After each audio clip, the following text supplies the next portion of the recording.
In this video, I'm going to go over some of the finishing touches for your final paper and some aspects of APA format that I typically see some errors with.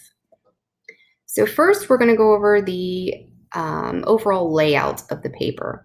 So make sure that your paper has 1-inch margins all the way around. Make sure that you are using 12-point Times New Roman font throughout the entire paper.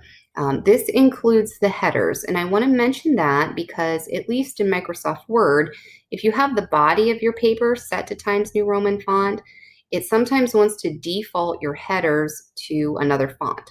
So you may need to go in and manually change your headers. Line spacing, the entire document needs to be double spaced. Make sure that you are using 2 spaces after periods, or I should say between sentences. Make sure you are double spacing between sentences. If you're not used to doing that, you can use the find and replace function in Microsoft Word to find those instances when you used a single space and change them to a double. Each paragraph should also be indented 1/2 inch. The tab key is usually set to 1/2 inch, so I don't see too many issues with that. So the title page of your paper, this is an example of an APA formatted title page. You do need to have in the header, on the first page, it does say running head. You should type that. I tend to see students delete the part that says running head. Make sure you include it. The R should be capitalized, the H should not, is followed by a colon, then followed by the title of your paper in all capital letters. That needs to happen on the title page. And of course, we have our page number. And then we have the title of your paper, your name, and University of the Incarnate Word. Make sure you spell it right. I have seen that quite often.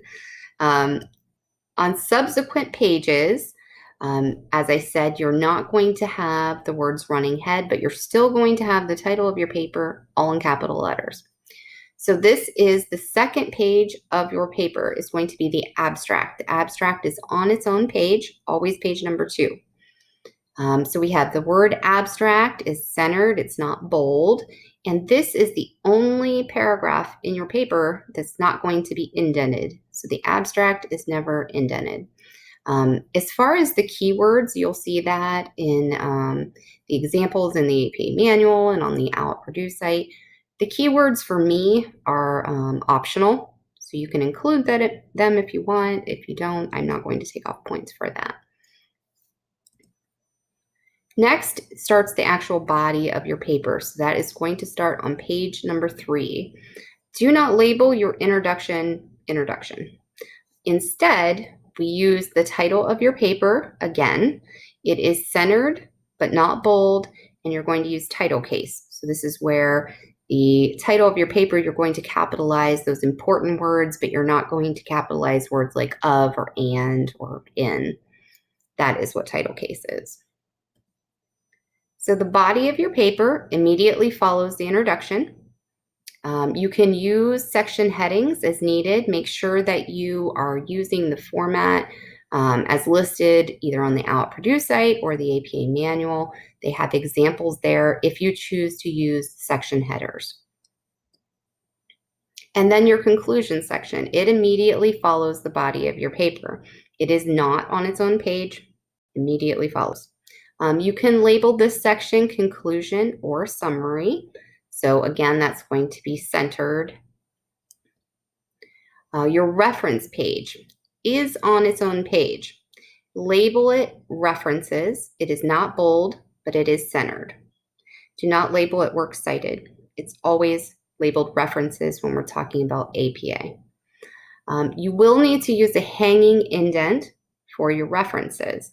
And this is where the first line of your references is not indented, but the second line of the reference, or if it ends up being 3 or 4 lines, all of those lines are indented. And you can see examples of this on the OWL at Purdue or in the APA manual. So make sure that you're using the hanging indent. Do not use a bulleted list to list your references. Make sure that you're looking at the examples. Make sure that all your references are in alphabetical order.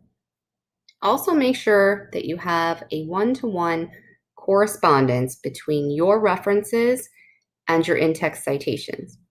And what I mean by that is that if you have a reference listed on your references list, I should be able to go into the body of your paper and find an in-text citation for it. And likewise, if I see an in-text citation in your paper, I should be able to go to your reference list and find it. So we do not include sources on our reference list that we just read, but we didn't actually write about them in the body of our paper. That's what I mean by one-to-one. And I do want to warn you that I do tend to check that because it tends to stick in my mind when I'm reading your paper of what references you've used. And then when I get to the reference page, if it looks like they're not all there or that you have a lot, but I didn't see very many in-text citations, that is one thing I tend to go over quite often. So you can also use my cheat sheets that are in the writing resources folder as far as your in-text citations and formatting your references correctly. I have everything listed there, including the capitalization rules, which you've probably heard from me during your feedback on different discussions. So all of that is listed there for you, and you can feel free to use those. I look forward to reading your final papers. I know that many of you have are using some really interesting topics, and I'm excited to see what you found and to read your final.